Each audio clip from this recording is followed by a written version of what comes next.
Yep. Well. Okay. Thank you, Chair.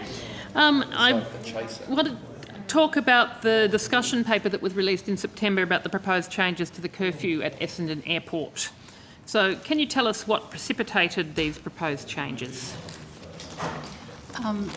Senator, there'd been both representations from Essendon Airport, and we'd also been separately looking at the way in which we administered curfews within the department. But I might turn to my colleague, Mr Phillips, if he's got anything to add. Yeah, thank you. Lachlan Phillips, Acting General Manager, Aviation Environment. Look, there were a number of factors looking at this. One, there was some demand expressed by Essendon Airport. We were looking to promote some market competition during non-curfew hours between both Essendon and Melbourne Airport, and also to encourage the use of more modern and quieter aircraft.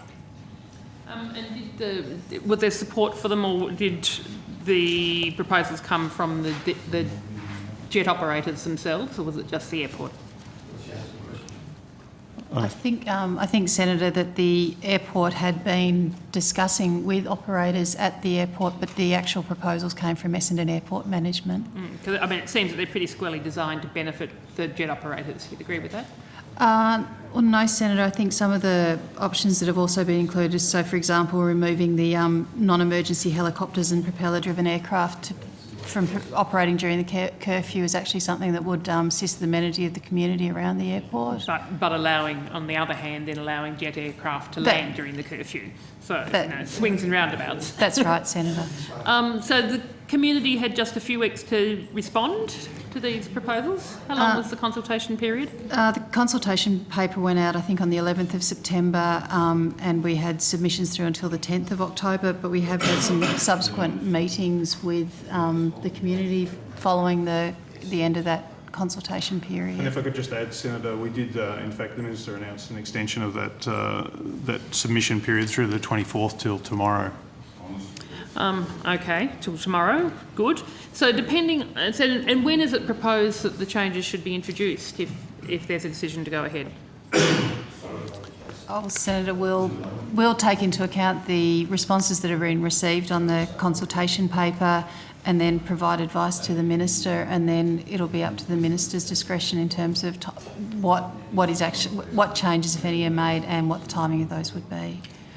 Okay. Is there intended to be any interaction with the ATSB's investigation of the February crash incident, given that that's due in April 2018? Are the two being looked at together? We wouldn't see the two as being linked, Senator. So, no, even though it's going to have, potential interactions, given the volumes of flights, the types of flights, the different times of flights? I think as a matter of a general practice, we would always consult with all the agencies. So we'd talk to CASA and Air Services and the ATSB as part of a final decision-making process. Okay.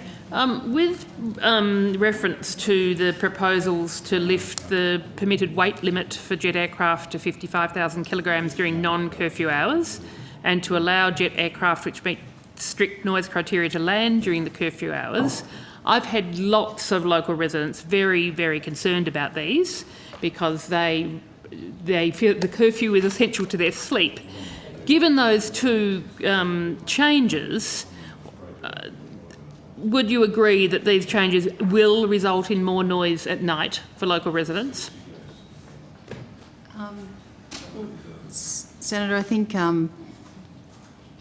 certainly with the non-curfew hours, limits would actually allow the newer, quieter business jets to operate. And in terms of the operations during the curfew, that it is consistent with what happens at the other curfewed airports. In fact, it's actually more stringent requirements that we'd be talking about at Essendon Airport. But yes, Senator, I understand what you're saying in terms of. So you would agree that it will result in more noise at night for local residents? But we're forced to do a couple of things here. Could I just have the floor for a moment? Dr. Kennedy will now release CASA, Civil Aviation Authority, and Western Sydney Unit. So there's no confusion. CASA, Civil Aviation Authority, and the Western Sydney Unit. and I'll put you on notice that we're probably going to have to go for a spillover day for the agencies that we've let go, and they'll probably be accompanied by some from tomorrow, I suspect. Senator Rice, what we're going to do is do this in circuits now, because we're running out of time and everyone needs a crack. So you've got till the hour, Senator Rice, and then, but 2 minutes past, I think, and you've just interrupted me for well, a minute hold as on. well. No, but with respect, I'm going to manage this now because it's not fair for people to sit and miss their opportunity. So we're going to go around in 10-minute blocks, and we'll be back to you, Senator Rice. So you got to the hour. Chair, so CASA has been CASA, we got no prospect, Senator, of getting to CASA. None.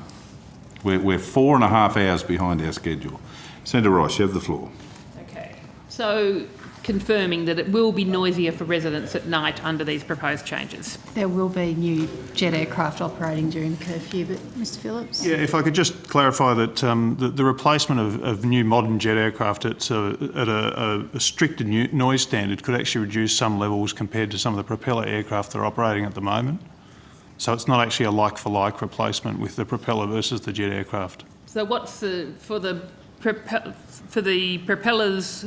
So currently you've got non-emergency helicopters and propeller-driven aircraft can operate during the curfew. What's the noise limit? What are they? How noisy are they? Some of those aircraft might be operating up to 95 decibels. But the jets landing at night, even you are going to allow planes 90. up to 90 decibels Yes. to land at night. Yes. And presumably there will be more of them than what there are the propeller-driven aircraft that are currently landing during the curfew hours. Not necessarily, Senator. But once you haven't got a curfew, and if you've got these jets that are clearly interested in landing, I mean, what numbers of the landings from the helicopters, non-emergency helicopters and non-propeller and propeller aircraft do you currently have landing? We'd be happy to take that on notice, but we don't have it with me, All right. Senator. So you say that 90 decibels is the limit, but I understand that a vacuum cleaner is only 70 decibels, so it's louder than that. So basically you are saying that it's louder than somebody sort of suddenly deciding to run a vacuum cleaner in the middle of your bedroom at night. How is that considered to be a reasonable proposition for residents? Senator, the noise certification is effectively a worst case scenario, that this noise level is measured with full flaps in operation and landing and full reverse thrust. So it's the noisiest possible landing. The average landing with these aircraft is around 10 decibels lower than what's that, and that's a volume measured at 120 metres or some precise number of feet. So it's 120 metres, so you're saying it may be only 80 decibels, 120 metres from where it lands. Right. So where are the noise monitors that are currently in place at the moment? I'm sorry.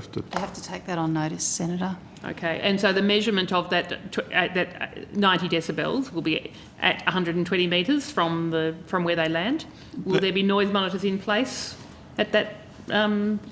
We'll take that on notice, Senator, what the noise measurement arrangements will be. With regard to the change to the helicopters and propeller craft during the curfew, you're saying that there's not necessarily going to be more of the private jets than theirs. The discussion paper actually notes that there's very little demand for those movements at the moment. So I can't understand why you were saying that there's likely to be not much change in terms of actual movements. There's not actually a great demand for the types of jets that we're talking to operate into Essendon here. They have, I think, a fleet of some 44 operating out of Essendon Airport. So it's not a large volume of jets. But it's the comparison.